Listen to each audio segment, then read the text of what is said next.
എല്ലാവർക്കും നമസ്കാരം. ഇന്ന് ഞാൻ പറയാൻ പോകുന്നത് വളരെ പങ്കുവയ്ക്കാൻ ആഗ്രഹിക്കുന്നത് വളരെ പഴക്കമുള്ളതും മനോഹരവുമായ ഒരു കഥയാണ്.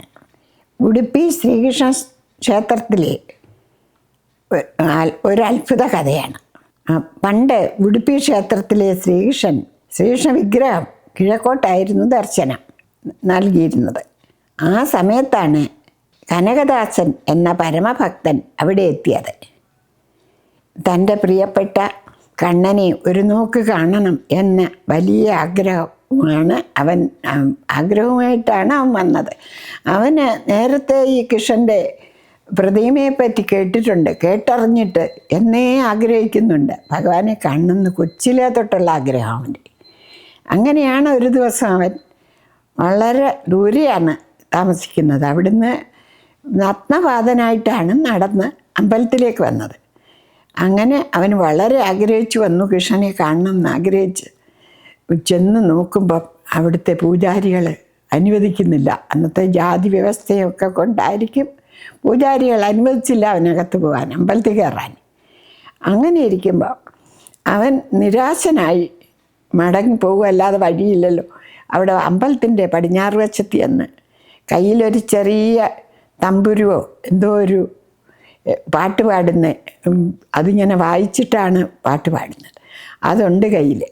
അതും വെച്ച് ഏറ്റവും ഹൃദയം കൊണ്ട് തന്നെ ഭക്തിയായിട്ട് ഭഗവാനെ വിളിച്ചു.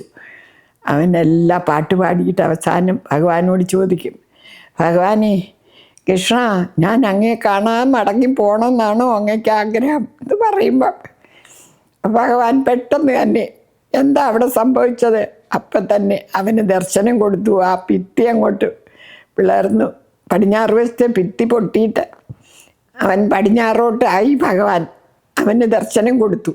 കനകദാസൻ്റെ ഭക്തിയിൽ മനം മയങ്ങിയ ശ്രീകൃഷ്ണൻ്റെ വിഗ്രഹം തനിയെ തിരിഞ്ഞ് പടിഞ്ഞാറ് ഭാഗത്തേക്ക് നോക്കി നിന്നു എന്നാണ് ഐതിഹ്യം. ആ സമയം ക്ഷേത്രത്തിൻ്റെ കൽഭിത്തിയിൽ ഒരു വിള്ളൽ ഉണ്ടാവുകയും അതിലൂടെ കനകദാസന് ഭഗവാനെ കാണാൻ സാധിക്കുകയും ചെയ്തു. ഇന്നും ഉടുപ്പിയിലെ കൃഷ്ണൻ പടിഞ്ഞാറോട്ടാണ് നോക്കുന്നത്. ഭഗവാനെ കാണാൻ സാധിച്ച ആ ജാലകത്തെ നമ്മൾ കനകജാലകം അല്ലെങ്കിൽ കനകജന്നൽ എന്ന് വിളിക്കുന്നു. ക്ഷേത്രത്തിൽ എത്തുന്ന എല്ലാവരും ആദ്യം നോക്കുന്നത് ആ ജാലകത്തിലൂടെയാണ്. ഈ കഥയിൽ നമുക്ക് എന്താണ് പഠിക്കാനുള്ളത്? ഈശ്വരൻ നമ്മുടെ പണത്തിനോ പദവിക്കോ ജാതിക്കോ അല്ല വില കൽപ്പിക്കുന്നത്. നമ്മുടെ മനസ്സിൻ്റെ നന്മയും ഭക്തിയും മാത്രമാണ് ഭഗവാൻ നോക്കുന്നത്. നമ്മുടെ മനസ്സ് ശുദ്ധമാണെങ്കിൽ, പ്രാർത്ഥന സത്യസന്ധമാണെങ്കിൽ, ഏത് തടസ്സങ്ങളെയും മാറ്റി ഭഗവാൻ നമ്മളിലേക്ക് എത്തും. എല്ലാവർക്കും നന്ദി. ഈശ്വരൻ അനുഗ്രഹിക്കട്ടെ.